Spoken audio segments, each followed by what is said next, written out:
Assalamualaikum warahmatullahi wabarakatuh.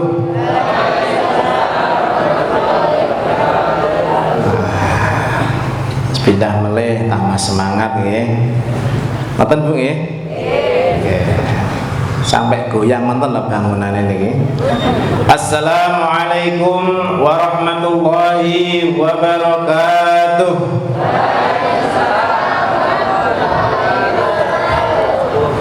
Alhamdulillah wa innal hamdalillah nahmaduhu wa nasta'inuhu wa nastaghfiruh wa na'udzu billahi min sururi anfusina wa min sayyiati a'malina may yahdihillahu fala mudilla lahu wa may yudlil fala hadiyalah. Asyhadu an la ilaha illallah wahdahu la syarikalah wa asyhadu anna Muhammadan abduhu wa rasuluh alladzi la nabiyya ba'dah. Allahumma salli wa sallim wa barik ala Muhammad wa ala alihi wa ashabihi ajma'in wa man tabi'ahum bi ihsanin ila yaumiddin. Qala Allah ta'ala fi kitabihil karim, a'udzu billahi minasy syaithanir rajim, ya ayyuhalladzina amanu taqullaha haqqa tuqatih wa la tamutunna illa wa antum muslimun. Ma'asyiral muslimin rahimakumullah. Pertama, marilah kita bersama-sama bermunajat dan senantiasa juga pula kita senantiasa menyanjung, memuji kehadirat Allah Subhanahu wa taala yang telah banyak melimpahkan nikmat, rahmat, hidayah serta inayahnya kepada kita semuanya, sehingga pada pagi hari ini di tempat yang penuh barokah ini kita bisa bermujalasah bersama, bermudzakarah bersama, duduk bersama, yang insya Allah ini adalah semuanya karunia Allah yang dilimpahkan kepada orang-orang yang terbaik menurut Allah Subhanahu wa taala. Dan untuk itu mari kita ucapkan, kita lafadzkan hamdalah bersama-sama. Alhamdulillahirabbil alamin. Shalawat dan salam semoga tetap tercurah kepada qudwah hasanah kita Nabiullah Muhammad sallallahu alaihi wasallam. Semoga kelak kita terakui sebagai umatnya dan mendapatkan syafaatnya yang tentunya kita harap-harapkan. Allahumma amin. Nun sewu bapak-bapak, ibu-ibu, kula niki sakjanipun nggih murid Ustaz Sarjo. Dados nggih pripun ngoten nggih. Mboten napa-napa. Alhamdulillah kula murid beliau, panjenenganipun senior kawula. Alhamdulillah kami dalam hal dakwah ini alhamdulillah sudah beberapa tempat yang sudah kita kunjungi, alhamdulillah, dan luar biasa. Semua orang-orang yang datang adalah termasuk orang-orang yang istimewa. Allahumma amin. Istimewa menurut siapa? Istimewa menurut Allah Subhanahu wa ta'ala. Tidak semua orang, boten sedaya tiyang saged ngrawuhi wonten majelis ngeten iki. Apalagi di waktu-waktu yang sing seger ngeten iki nggih. Biasanipun nek enjing-enjing ngeten niku ten wandi, kalih ngopi, kalih napa? Tapi Allah mentakdirkan orang-orang yang dipilihnya untuk didatangkan ke tempat yang penuh barokah ini. Maka Allah Subhanahu wa taala mengapresiasikan. Allah itu memberikan sesuatu yang terbaik bagi orang-orang yang taat kepada Allah Subhanahu wa taala. Apakah orang-orang dulu tidak taat? Mboten, tetap taat. Mungkin taatnya tidak pada waktu sekarang. Tapi Allah Subhanahu wa taala memberikan kenikmatan itu kepada orang-orang yang dipilih untuk menghadiri majelis taklim, untuk menghadiri majelis mudzakarah seperti ini, itu luar biasa. Allah mengapresiasikan itu semuanya, menurunkan malaikat-malaikatnya Allah untuk ke bumi menuju tempat yang membahas terkait dengan ilmu pengetahuan, khususnya sebagaimana seperti yang tertera di sini, berburu ilmu. Apa yang disampaikan kepada malaikat yang diperintah Allah itu Allahumma gfir lahum, ya Allah ampunlah orang-orang yang mendatangi majelis ilmu. Allahumma arhamhu, berikanlah rahmat ya Allah. Ini sebuah kenikmatan yang sangat luar biasa. Kenikmatan ingkang dipun paringaken dumateng tiang-tiang ingkang kersa pados ilmu. Itu menunjukkan bahwa kita itu adalah seorang hamba, seorang kawula. Kawula ingkang ngertos dados kawula. Abdun itu adalah seorang yang mengerti terhadap dirinya sendiri, tahu bahwa dirinya itu masih dalam kekurangan. Maka daripada itu kita harus mampu membentuk pribadi-pribadi yang luar biasa, pribadi-pribadi yang istimewa. Istimewa bagi siapa? Istimewa menurut Allah Subhanahu wa Ta'ala, istimewa menurut Rasulullah SAW, istimewa juga menurut manusia. Salah satunya apa? Kita ini harus berburu ilmu, mencari ilmu sampai kapanpun, ajal pun mendekati kita, kita tetap mencari ilmu. Dan kita butuh ilmu itu, dan itu sangat penting dalam kehidupan kita. Allah Subhanahu wa Ta'ala berfirman, yarfa'illahu alladhina amanu minkum walladhina utul ilma darajat. Tentu ini pun panjenengan sampun apal niki. Maka dengan keilmuan yang kita dapatkan itu, dengan satu harapan kita menjadi pribadi-pribadi pilihan, pribadi-pribadi yang tidak seperti pribadi-pribadi yang lain. Mboten kados kawula lintunipun. Ciri khas daripada orang-orang yang mencari ilmu dan ilmunya itu bermanfaat atau berkah. Bahkan saya pernah ingat bahwasanya afdhalul ilmi al-amal, sebaik-baik ilmu adalah pengamalan. Semakin banyak ilmu yang kita dapat, semakin banyak pula pengamalan yang harus kita lakukan untuk menciptakan pribadi kita ini pribadi-pribadi pilihan menurut Allah Subhanahu wa Ta'ala, menurut Rasulnya dan para manusia. Ciri khasnya bagaimana ini? Pribadi yang istimewa adalah orang-orang itu pasti akidahnya selamat, akidahnya sehat, keyakinannya itu baik, keyakinannya itu benar. Benar menurut siapa? Benar menurut Allah, Rasulnya, dan tentunya manusia. Benar menurut manusia itu bagaimana? Bermanfaat. Kenapa? Bermanfaat. Salah satunya ciri khas daripada akidahnya itu sehat, keyakinan itu sehat itu satu, ada kekuatan daf, menolak. Kalau bahasa Arabnya niku kuwatud dafi'ah, kekuatan untuk menolak keburukan, kekuatan ingkang wonten dalam pribadi kita untuk bisa saged nolak perkara ingkang ala, ingkang boten sae. Contoh mawon iki. Kinten-kinten nek jenengan diuju-uju nyapo dadak pengajian, nyapo dadak rono ki nyapo. Ilmune ya ngono kae, ustate ya ngono kae. Kinten-kinten jenengan nolak napa mboten? Nolak napa mboten? Saestu. Ora menak nek kono gak dikeki kopi. Misalipun lho nggih. Niki contoh. Kita tolak itu. Karena bukan hanya sekedar itu yang kita butuhkan di majelis taklim itu. Masalah ilmu masuk dan tidak itu urusan Allah Subhanahu wa Ta'ala. Yang penting kita itu menghadiri sudah. Kados Romo Kiai zaman rumiyin, pondok-pondok pesantren rumiyin yang ditanamkan kepada santri-santrinya itu nopo? Wes Gus, kowe sing penting golek ilmu. Lungguh tengok-tengok ngrungokne ngantuk ya gak apa-apa, sing penting rawuh. Pripun? Rawuh, datang untuk mencari ilmu. Insya Allah ilmu itu akan ketransfer dan masuk ke dalam diri kita, otak kita, hati kita dengan cara Allah kita nggak tahu. Nah ini kalau ada orang-orang seperti itu, kita tolak nih. Kita harus menolaknya dalam hati. Bukan berarti kita ekspresinya, iki ahli neraka iki aja melok-melok. Enggak boleh begitu. Tetap tentunya dengan cara yang baik. Inilah akidah yang sehat, itu akan memunculkan kekuatan untuk menolak keburukan, menolak hal-hal yang tidak baik, khususnya pada diri kita. Oh ini jelek, ini kurang baik, itu kita bisa menolak.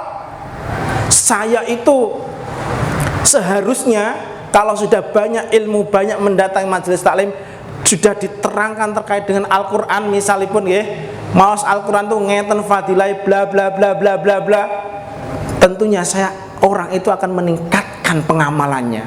Contoh, kinten-kinten jenengan kula ajak setunggal dinten itu membaca tilawah Al-Quran, maos Al-Quran 3 juz jenengan kersa napa mboten? Halo?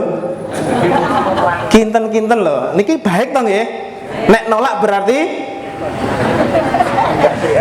seandainya seumpami kula niku ngajak jenengan, monggo sareng-sareng maos Al-Quran 1 hari itu 3 juz.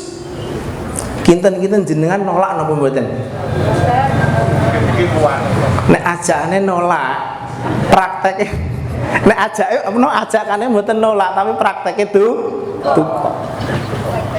sampun 5 juz 1 hari. Tadi malam dek wingi dalu maos Al-Quran 3 juz wonten? Wonten, alhamdulillah. Mboten wonten apa wonten lho? Masya Allah. Inilah sebetulnya Allah Subhanahu wa ta'ala itu memberikan waktu yang sungguh-sungguh sangat ideal bagi umatnya Rasulullah SAW. 24 jam itu waktu yang sangat ideal untuk melakukan ibadah, bekerja, istirahat, itu sangat ideal banget. Saestu, makanya luangkan waktu untuk senantiasa berinteraksi dengan Allah Subhanahu wa ta'ala. Ini kita tanamkan dalam diri kita. Kita mampu untuk menolak hal-hal yang kurang bermanfaat. Oh ya, manfaatnya saya itu membaca Al-Quran itu begini 3 juz lah minimal. Nek mboten kiat setunggal juz, ya. Nek mboten kiat meleh kalih juz. Ya Allah Pak, lonten sabit nyambut damel saged. Kula pernah dugi wonten Boyolali nggih. Pernah bertemu dengan seorang ibu-ibu sepuh penjual tempe nun sewu nggih, pas ketika kita silaturahim di Boyolali. Bu Suparmi namine. Wonten niki Bu Suparmi ten mriki? Kathah. Niki kula tak testimoni cerita. Masya Allah, beliau itu adalah nun sewu, punya anak asuh 12. Yatim piatu, penjual tempe nggih. Tapi beliau subhanallah sangat mengetuk hati kami, yang memang kami adalah takhasus khusus dalam hal tahfidzul Quran.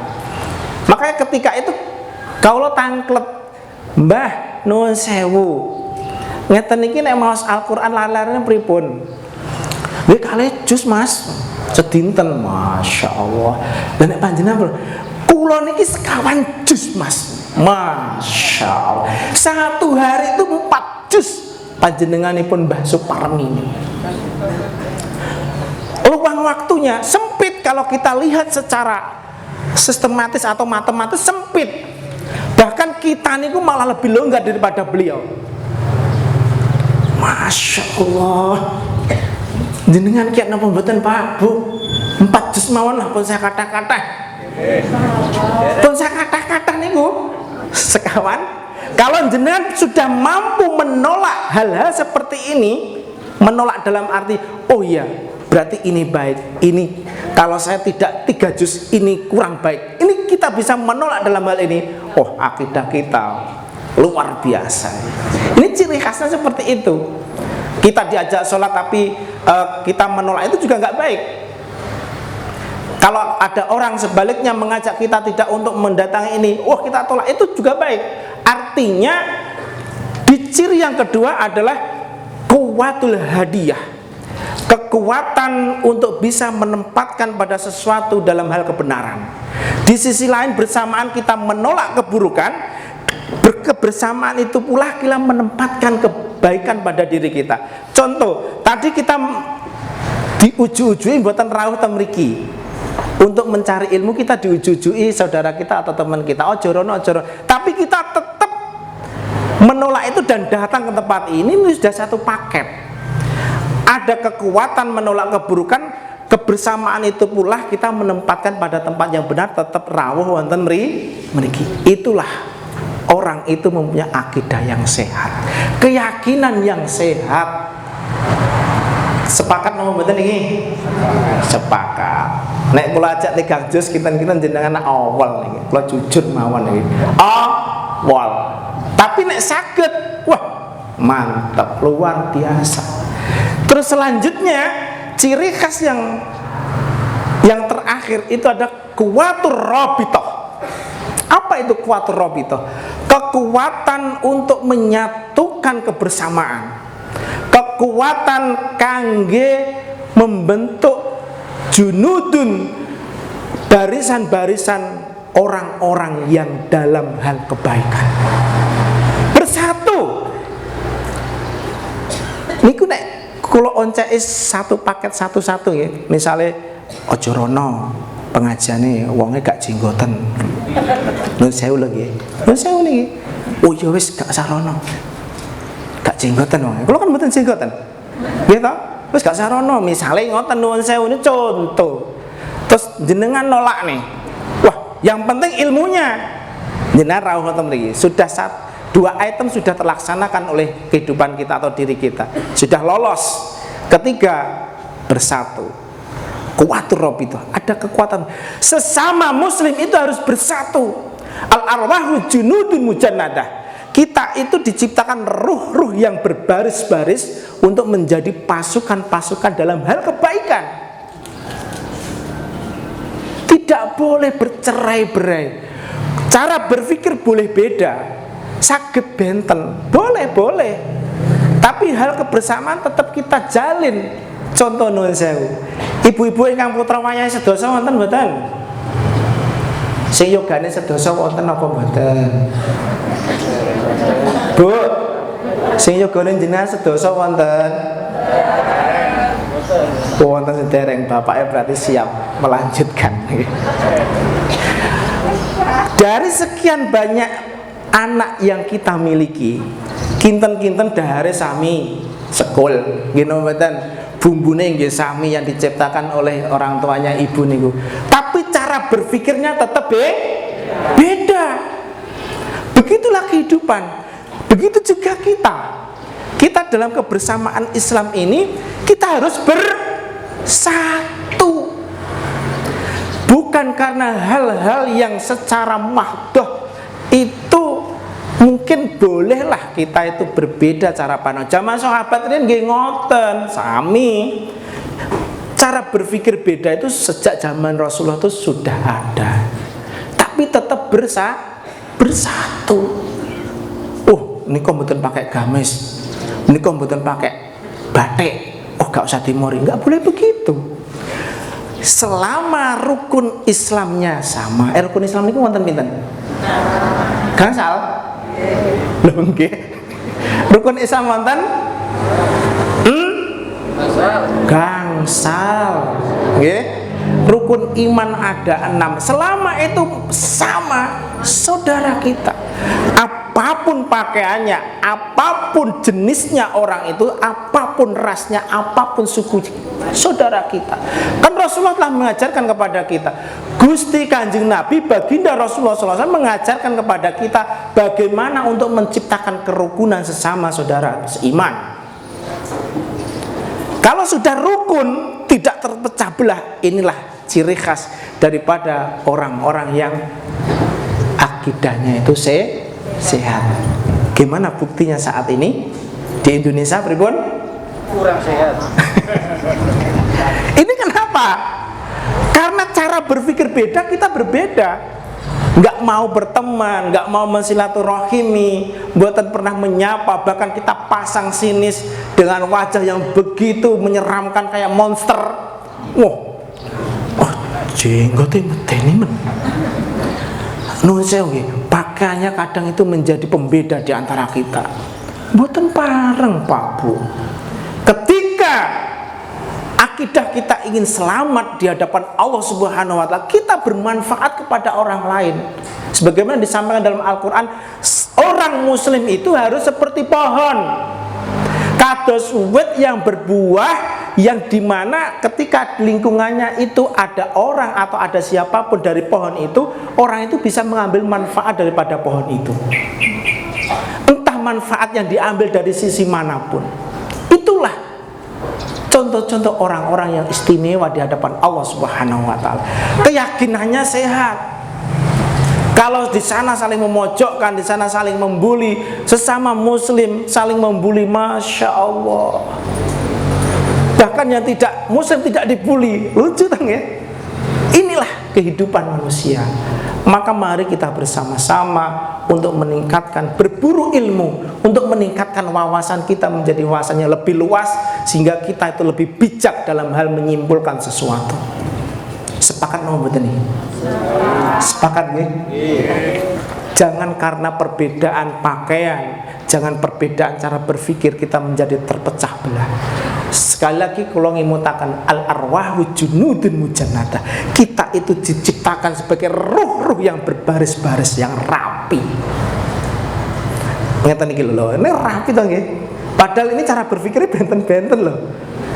Saestu nggih, leres nggih. Berpikirnya saestu benten-benten. Tapi yang jelas yang terpenting adalah kita itu seiman.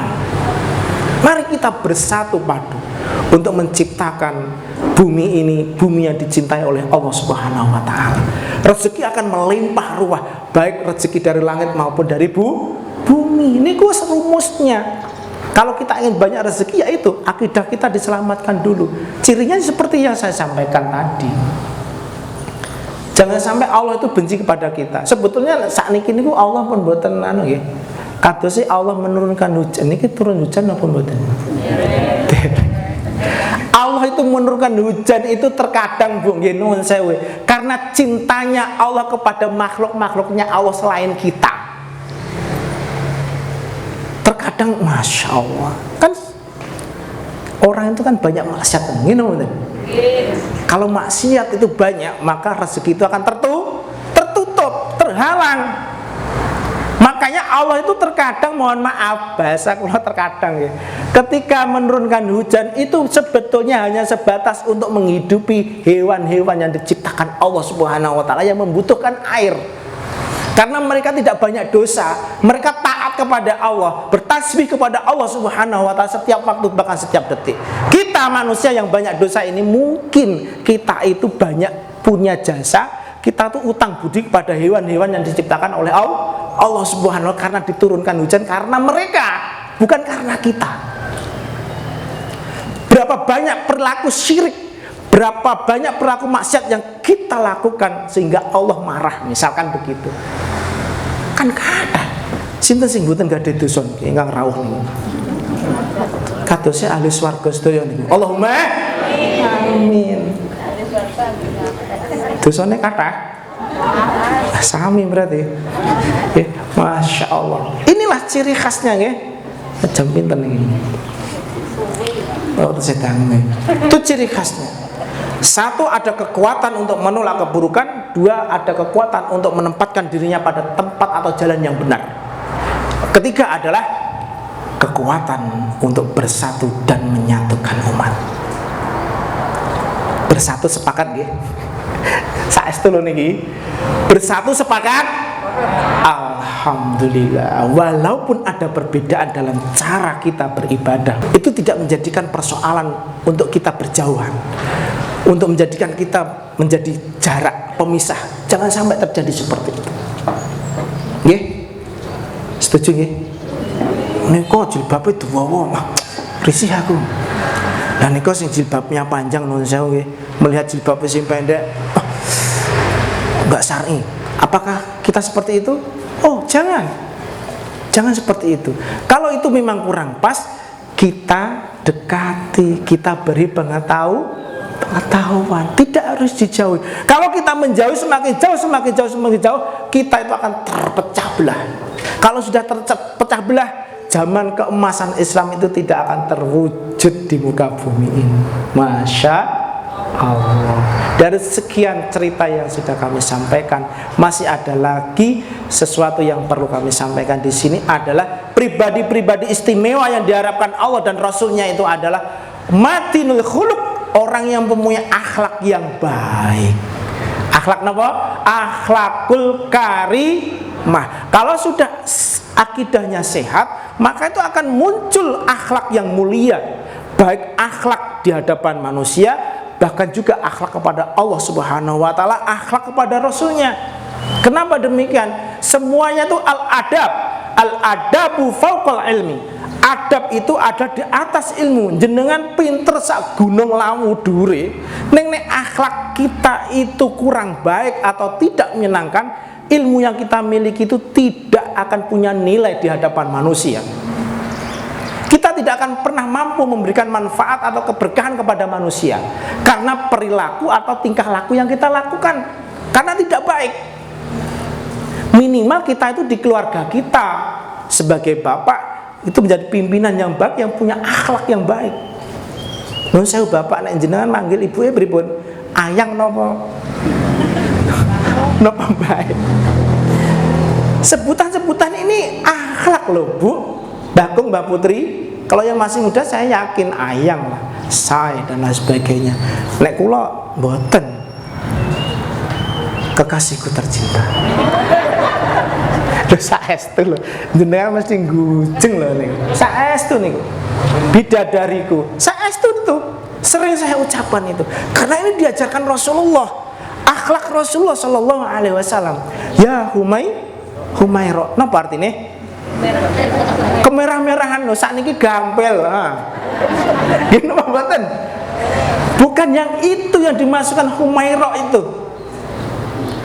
Yang disampaikan Rasulullah ya Humaira kepada istrinya itu ternyata zaujah Rasulullah itu ketika kondisi bagaimanapun senantiasa meseme niku lho, langsung napa mboten kemerah-merahan, nek merah-merah niku merah mboten, pink mboten, ngoten niku lho napa namanya. Nggih ngoten niku lah, menyenangkan, menawan. Masya Allah. Jenengan Bakung pareng-pareng dumateng Mbak Putri ini, ya Humaira pareng, wow boleh, sangat dianjurkan, sunah niku. Ya Hajar Aswad. Ya Hajar Aswad nggih mboten ngoten nggih. Ya yang indah-indah. Ini ajaran loh nggih, tuntunan untuk menciptakan keluarga kita menjadi